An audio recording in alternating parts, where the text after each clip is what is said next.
शेयरों में निवेश सट्टा।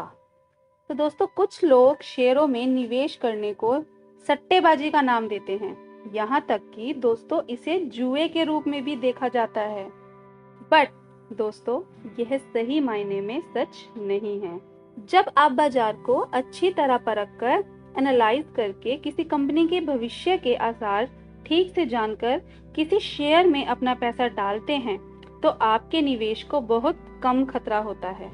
जबकि इसके विपरीत दोस्तों अगर आप किसी तुक्के के आधार पर बिना बाजार का विश्लेषण किए किसी शेयर में पैसा डालते हैं तो निश्चित ही रूप से आपको काफी खतरा रहता है। शेयर बाजार में सोच समझ कर ही पैसा लगाना निवेश होता है, लेकिन बिना उचित ज्ञान के शेयरों की खरीद फरोख्त सट्टेबाजी ही कहला सकती है।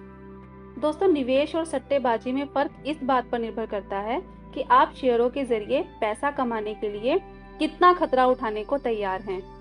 निवेशक अपना हर कदम फूंक फूंक कर रखता है और छोटे या मध्यम स्तर के मुनाफे की उम्मीद करता है, जबकि सट्टेबाज अपने पैसे पर बड़े से बड़ा खतरा लेकर ऊंचे मुनाफे की इच्छा रखता है।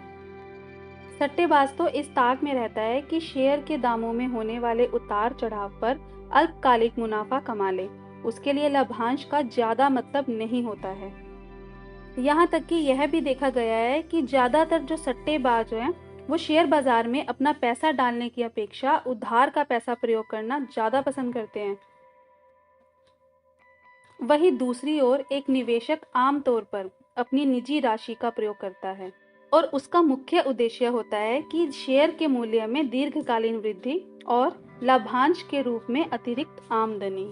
दोस्तों आपको बाजार में हर समय निवेशक और सट्टेबाज दोनों ही प्रकार के लोग कारोबार करते नजर आएंगे, लेकिन हम आपको यही सलाह देंगे कि आप सट्टेबाजी में अपने हाथ कभी ना डालें, बल्कि बाजार का अच्छी तरह से विश्लेषण करके अपने आप को ट्रेडिंग के लिए तैयार करें। और वीडियो अच्छा लगा हो तो please like, subscribe and share जरूर कीजिएगा। Thanks for watching. मिलते हैं नेक्स्ट वीडियो में।